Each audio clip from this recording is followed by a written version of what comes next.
الحمد لله رب العالمين والصلاة والسلام على أشرف الأنبياء والمرسلين وعلى آله وصحبه ومن تبعهم بإحسان إلى يوم الدين. فبعد، السلام عليكم ورحمة الله وبركاته. السلام زمان lwa ogwya negu wa ya inzule makelo zula jinkwe aonde إذا وستين شرح 60 أحاديث المعاملات في بلوغ المرام. وبلوغ المرام يقول حديث من باون يقول بوبو علينا أو أدكوا أنكو زلا يا إتا نوسا يا ميديا لندن لهم وصل سنة وبيان كيكون وا دوبو وفي بيتا وغو تتوبي وصل zola ya ogu waka riba bli ayan se dogu ki akula ya gu eno riba bli ayan bi waka hadith men plade popo anabile ko kaleme anabi po men suru yododo riba bli ayan se dogu to po bi obaagi anabi meto lazo gun pi lafogun ayesa apoya lafo dono yan wa mususun lo mo shari guwa leka wa yono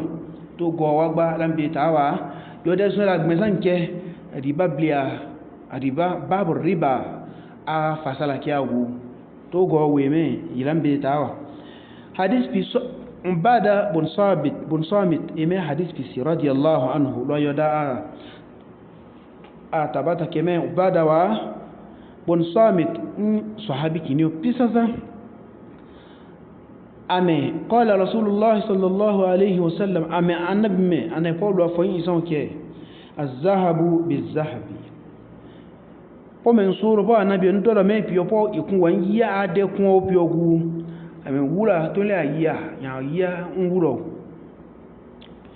kasi nsu mema wura be bui kewa mpo ki bui se mpo be diame o awo wura nya wura de yo sa wal fidda bil fidda fidda be lo son be voix wo yo do be de pouwe yo teke to zaman fidda be o be me voix wo be de pouwe oui bole dazide kew za won ke ogu po amfani ke zon elegme de si akagme ho o le si banki de o mi ayo voix be o wura be o banki de don mi ayo nwa zale don po men suru po anabi do me pe ogu asinya po me wo me wura aplade wo me voix iku wan gme ya de ade yo ande ya na me burru bil burri burru be me bleu an sanyo be me ho kam puye e me tiki kew an wana yo da mu wana wa be me tiki kew e me on kew burru kew ka kew we so we burru we to be me an sanyo bleu me burru be me an sanyo bleu zama asu kimano to at nya e mon bleu burru be yo o bleu be po wana po yo delam abolam mwewa melwa we wa burru be yo kwa nya oyo wa foto kwanza to mara sha'iru lo yo kwa nya oyo wasu wa foto kwanza dimbo wa odo bi kwanza nlu agma o to be po be nya e mom po we penti ke o be o gbefene ge mo ya popo we penti ke o bi buio gobe gmebe ya po bi ya ma de gmi ki o ba awo ba to an we ma ya kina ko wa imonno sasa an ma e de kun akeo wa sha'ir bi sha'ir bi lo ma ti yo delam burru piwai yo delam ble po we penti ke o piwai ama be akin kun popo we me mai fini we wolo awe yo de pu no tawa kewa agbeli ka mo we no wo me wi ya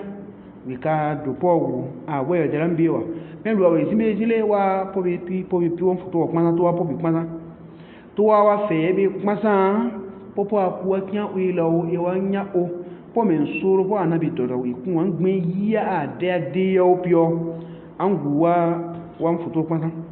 wa tamru bit tamri ma to mera damina ya de ye bonya damina ole damina buidum ikun wan gbin ya de wal milh bil milh ma la wisi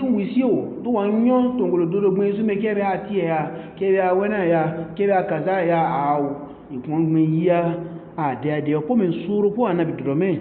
ikun ya de ko piwo ent anda me mislan bi mislin ay popo awa bidon biyo efa me ma'naha mutasawiyan fala fadla li ahadihima ala al-akhar am bidon we don ikun wan de ko gopo wan yiyo ya masawa'an bi sawa'in an yakbada kullu wahidin min al-mutabayi'in wala yana gopo su wopo bi pio wopo ya gupo wa yiyo bi o makun won si we kyabe nya kine so ko agu en to ke anabile sawa'an bi sawa'an be o ama yadin bi yad wa pakon wa la yefnya be la to ade popon e waddo men so be ogu e wa sun gme ya avian de yo to fa in ikhtalafat hadhihi al asnaf popon e waddo do po men so bo anabi do be yo to ampio mpop malio iwa ge wan ya to tube wa wan de kwa honde an vale de kwa me ahonde an ele de kwa me ahonde an vale de kwa to anna meto gobe be ayalaye fabi'u kayfa shi'tum ayalaye idha kana yadan bi yadi to ade azia on ocho wala tan kun we labala ta amma kun apo yama hadith bi rawahu muslim imam muslim wa hadisi gilma de be pisi to lapo fe bi ge azama wasu lekawa to popiya to pomen suro bi an lonya da su de wa onkun senya gnyale zaman iwoge ginwa fe fi ashari wu mazaba wu mena zahiriya beo ale oroke pomen suro ebe o to an baage to riba ku po ewulo ba pota ba po pere buyone buidon bi o to ya hu ya ande kwa bonyi wa mena zahiriya ya ngmela zahiru hadisi ya zinkew tahwilat yo maana ali sinken bi o anya so ayin to wiyon da halu sunna wal jamaa ayin to wiyon da sunni yo guwo domin hadisi yo dia qur'an ayo dia po nke mana popo wa ma wa so gube ya seo to wa ila da zama to wiki idona yo me awu to ade popo we bleone to ade popo we onyone o we ngbia seone e we ble to ikun wa ngia abododo ikun wa meya kebebe wan ya dodo wa we mase to silo to be an gbebe don wo gu mase ku agu ewe ikun boyo mase ole mi boma mase ola mi me mama se we ma den la to be mase basla don la bi pa ma mi let mi basla do pa ma awo o gma mage isi sin ayin go ma sun isi we ma o we to be yan la bi dia awo ba to ibolowo aku agu we to be to ezama yo me lammas madaba malikiya me be agobe efa me shafi'i yo me yo ponsu akula pipu ade po wi blue ekole pisana ba to ambu yodo gbe nzevi yompo ya lanyewa ba to ambu idonwe to ye gbe yan ho yon ya yon wa didi kon àwọn efa me be kin be ase ebu efiun annabi hadisi be annabi po men suro play ya nto si me po men suro bi o musu efa o kiasu kio donc popo asu bi don pi on su yon yia po don pi on vale de kon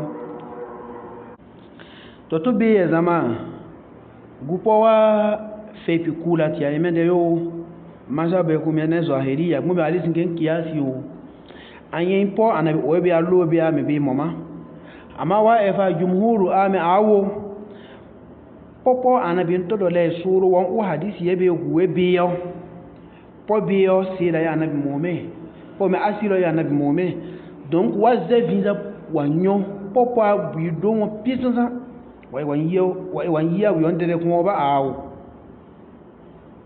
anyi annabi me yada bi yada go balla ta su waka pokin po agun ki o waka wi makun labo wo so makun wa mo pa kun on àwọn papa widun wasun yiya wante kun a misali jesinno papa wa gbadun kinno dia emede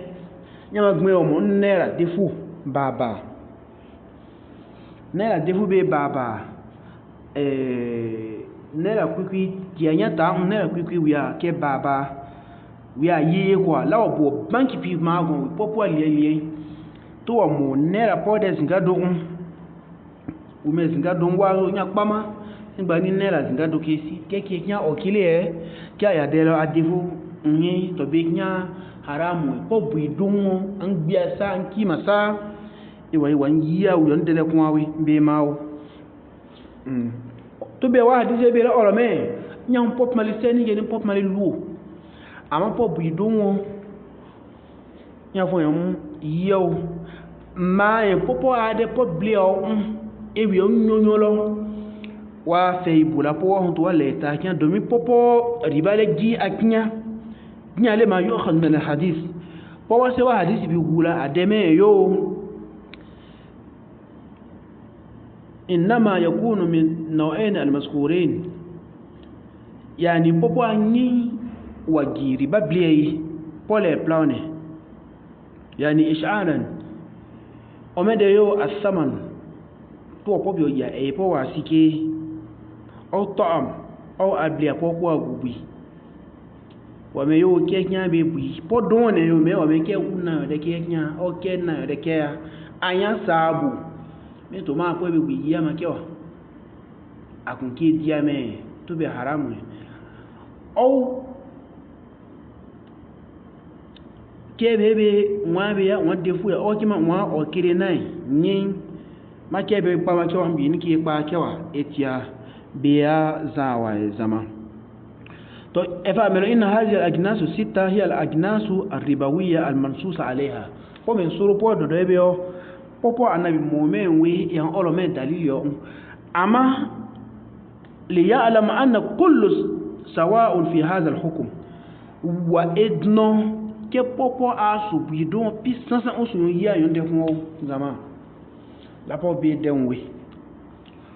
to summa wa me pogbe to pogbe gbe aye me ya ma ko ebe wa mbu iko gbe ogbene ko ebe obu igbe agbene lika gbe ebe wo wa ye wa de kon a wo ko gbe to sa ki kian bu ye je npo yi ani mo ni gbe be polu be nya be abo kon mu di ba yon we ayen to be amfani me ande alginsu إذا بيع بجنسه كالذهب بالذهب والبر بالبر يشترطان لصحة العقد أمران تطب بدون توانيا قوة أقبل كيو ينسوسو نكو من بلاي كوي قوي بي ميزا أدو أدو نفيو قوي بيهو ديك بلوي أحدهما التماثيل بينهما بأن لا يزيد أحدهما عن الآخر وهذا هو المراد بقوله مثلا بمثل aso de ya kema kebi pama basila do labe yan pa awo to adie maybe meyo apona be bui a u emi oye gbeje me kekin bui umi oye ahon pa kon wa ko be ya nyon sa waso adere kun be ta evion be to izu women longba kia asani at-taqabudu bayna at-tarafayn fi majlis al-aqd aw to gbe age la ye kyan ese kuma mo bi wa ke gbe omo ma se kuma mo bi wa ke gbe me ma se ten e wa be lulu for soro mpiso wa npo yia wa npo lu for soro ba so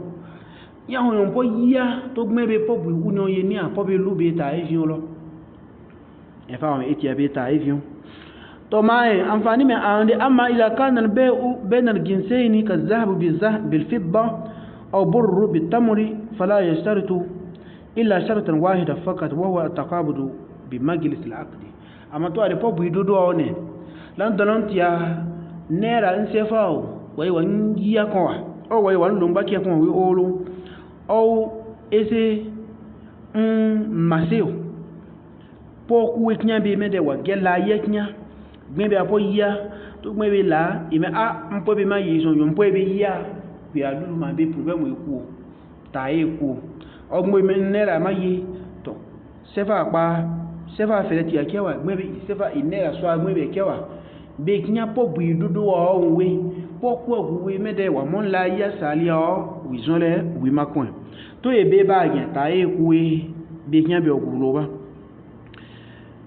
ما لو أجمع العلماء على تحريم التفاضل في جنس واحد في هذه الأجناس الستة التي نص عنها حديث عبادة بن صامت دون ما كون يكي قوم بنصور قوة دودو كي بيو حرام ينكي يندكوا تو وأولا ومي إفا دون دسيديو بيسا آمي بوكي نبوا غون وانيو ينكون nye eme ese pua ese tneo wan pa kon agobe ni ese tnea otun ese tnea a u afia vide ese pua ya to be ese tnea nya tatna le pladia wato ngbo ese pua vi nya tatna le pladia me bia eke o sama eti ariba do bi gwo kuwe to anyi zama wa fe dompi gu etia dono an lebo kun peke yono an lebo akun pe de gloni e fa me po men suru po do be pio wa fe be bi boya kun ko po men suru pio an lo eri bazewa getole a ba po kini ogu akuwe to wa ulake e fa don ta sido pisna ba po kini ogu akuwe nje po men suru bio lo eri bazewo ba awo riba je popi guwe ama to wa wo pobu idon bi oya ko pele wa si to wa ko be o wa fe be gula ika ya mele wa no wa o point do o ba zama po wa wele la kyan mede lo si wa no lo de to wa ma wi sin kyo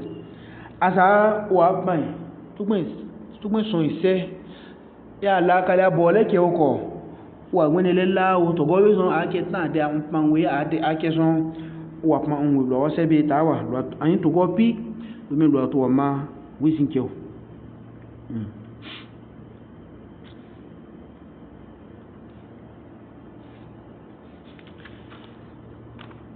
to be ibn wa donc mena pa we me ibn al-qayyim zama wa ya fa mena pa me ibn qayyim sahib al-mughni ibn qayyim me yo أن ما اجتمع فيه الكيل أو الوزن والطعن من جنس الواحد ففيه ربا رواية واحدة كالأرز والدهن أنا بقول إيه نيو نيالي أقول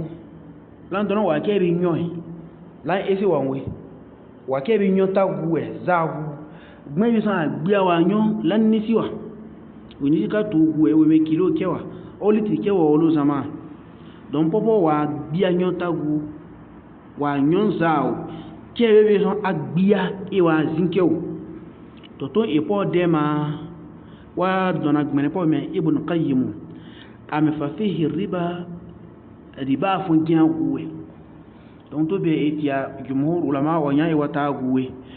to amfani men do be selo wa e fa po me ibn qayyim nya do men boyin